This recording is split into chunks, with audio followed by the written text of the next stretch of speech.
Okay, so Gideon is having a personal experience with the Lord, somewhat like a Moses in the burning bush, or all of the men of God that were called, all of the prophets have been called personally uh, by God in some kind of way, form, or fashion, whether it be uh, in dreams, like I said, audible, or burning bush, uh, just natural things, unnatural things, natural things that become supernatural things, and humans have no choice but to take or to recognize those things as they're happening.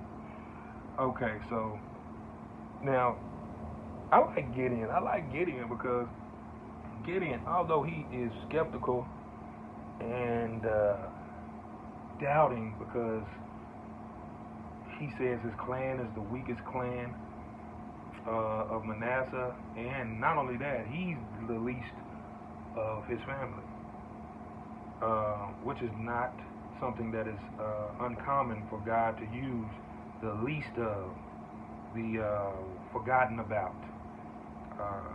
The greatest, one of the greatest men of God, David, King David, was forgotten about. He was the least in his family.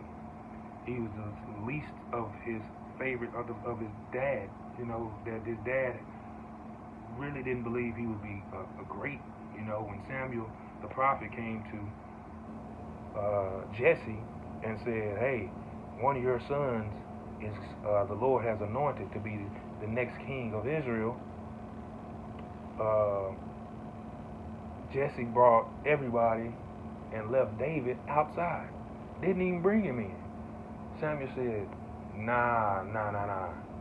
It ain't none of these big old, strong, well qualified, great warriors. It's that little sheep, that little guy to be, it's your little son that be, the sheep herder. Yeah, him, the least of the family, that little nigga. Yeah, him. Little nigga that don't nobody, don't think nobody, he don't think he gonna be shit, he just gonna be a little shepherd boy the rest of his life, and they don't know David been battling lions and tigers and bears and shit and killing them and shit with ease and accuracy and precision through the Lord, protecting his sheep, which is preparing him for a bigger job, which is protecting and being a shepherd for Israel. So we often get prepared for our next stages in life without even knowing it. We're being prepared, with the battles and struggles and the things that we have and the rejection and the forgot aboutness. You ain't nothing, the doubtness, all that, making up words and shit. I don't give a fuck. So, all that, man. It's we go through all that, man. But it's all a process to become great. You understand? All the process to become great. So yeah, man. Gideon replied, "If you are truly going to help me, show me a sign to prove that it is really the Lord speaking to me. Don't go away until I come back and bring my offering to you." So that's what I was trying to say, is that Gideon is bold.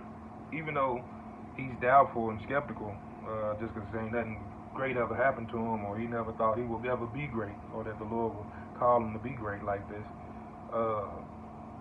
he still believes, and not only that, like he making deals with the Lord and all this, you know what I'm saying? Man, if you really the Lord, man, come show me something. Show me something. Now, does the Lord get mad at him for saying that? And you faithless one, you nobody. What do you think you think you are? I'm the my Lord Almighty. Nah, that ain't what he say. Watch this. Watch the Lord, how nice and kind he is. Watch this. The Lord answered, "I will stay here until you return." What a nice God, man. None of the high and mighty stuff. He's humble. I'll stay here, man. We got some work to do. I'll stay here, man. You go ahead and you go leave, and you come back. I'll be here. All right, come on. Yeah. Gideon hurried home. He cooked a young goat And with half a bushel of flour he baked some bread without yeast. Then, carrying the meat in a basket and the broth in a pot, he brought them out and presented them to the angel who was under the oak tree. The angel of God said to him, "Place the meat and the unleavened bread on this rock and pour the broth over it." And Gideon did as he was told. Okay, so God is revealing to us how he works in baby steps. First, you have to believe. You start making a covenant with God, and then he'll start giving you small tasks to test your butt to see if you're going to do those things to even receive the great thing. Now, he called you to do these things. He chose you to do these great things, but there are small tests in between in order to get to these great tests. Great things, that blessings that God has for you. God said to him, "Place the meat and the unleavened bread on this rock and pour the broth over it." And Gideon did as he was told. Then the angel of the Lord touched the meat and bread with the staff in his hand, and fire flamed up from the rock and consumed all he had brought. And the angel of the Lord disappeared. Got a lot of supernatural stuff going on off the rip, man. Gideon got some stuff going on. God really want him to have that faith. He really want him to believe, man. When Gideon realized that it was the angel of the Lord, he cried out, "Sovereign Lord, I have seen the angel of the Lord face to face." "It is all right," the Lord replied. "Do not be afraid. You will not die." Everybody always afraid when they see them angels, man. And that's an angel. Imagine what the Lord, yeah. People couldn't even look at the Lord, bro. You turn into ash or stone, and you disappear. You be gone, man. Don't mess with you. Boy, I'm telling you, man. You will not die. So God, he just so cool. He cool, man. And that's the coolest person I ever.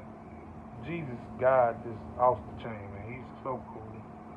You will not die. And Gideon built an altar to the Lord there and named it, "The Lord is Peace." The altar remains in Ophrah in the land of the clan of Ebenezer to this day. The night the Lord said to Gideon, "Take the second best bull from your father's herd, the one that is 7 years old." Once again, this number 7. Hey, that number 7, man, it was 7 years of punishment that we just saw the Israelites go through, and now we got 7. It has to be a 7-year-old. It has to be a 7-year-old one, the best bull, in order to give a sacrifice to the Lord. And 7 is the number of completion. So it's a very important number. Let me see. "Pull down your father's altar to Baal and cut down the Asherah pole standing beside it. Then build an altar to the Lord your God here on this hill, laying the stones carefully. Sacrifice the bull as a burnt offering on the altar, using the wood of the Asherah pole you cut down." So Gideon took 10 of his servants and did as the Lord commanded. But he did it all at night because he was afraid of the other members of his father's household, and the people of the town. He knew what would happen if they found out who had done it. What would happen? God like to stir stuff up, y'all. I don't know if y'all know that, man, but God like to stir stuff up. God be like, "Man, I am the biggest." He be like, "I'm the biggest gangster out here." I am the biggest. I'm the biggest G out here. That's what God be saying. He be like, "Man, okay." He just stirs stuff up. And, you know, and that's what he's doing here, because he's putting them out, man.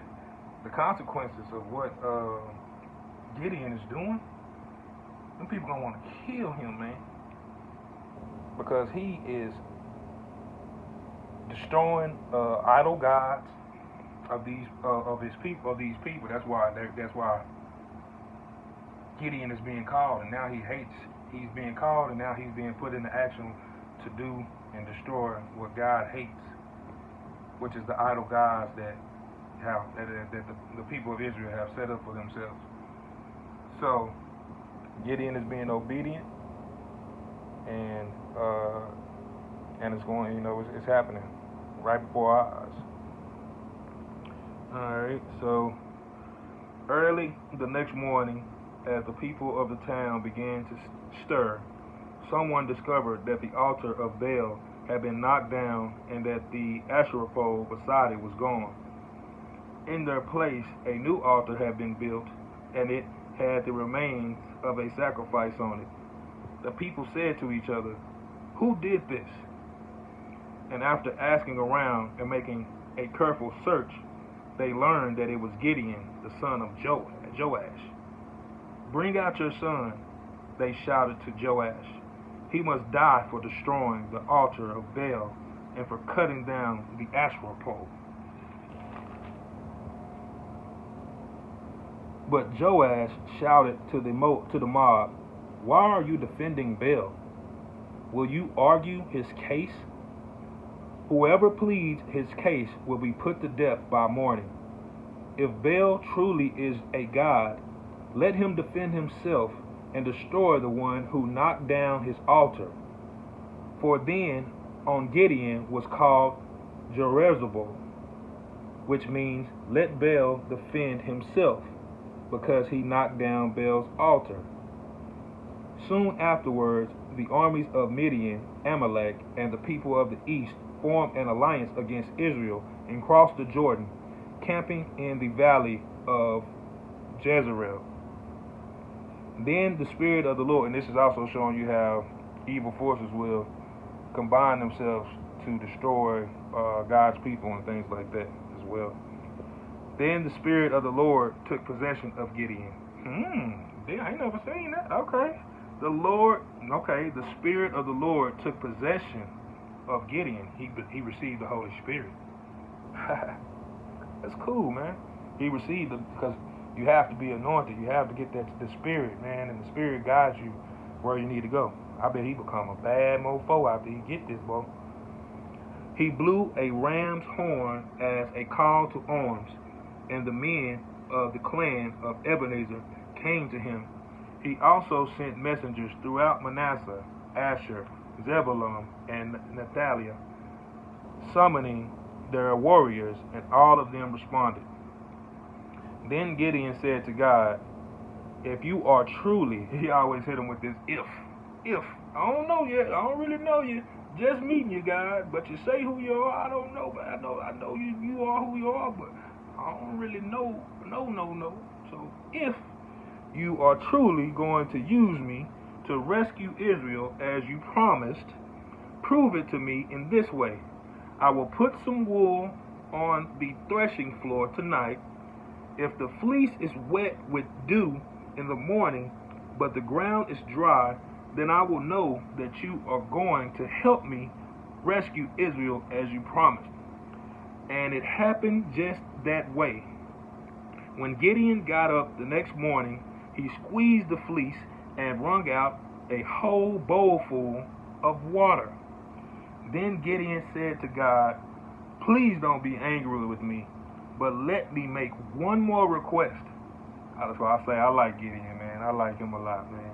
He bold in the mud, talking to the God of the universe. Just let me make one more deal with you, man. Make one more deal. Let me. So I just really want that one last thing, and I'm gonna go all the way with you.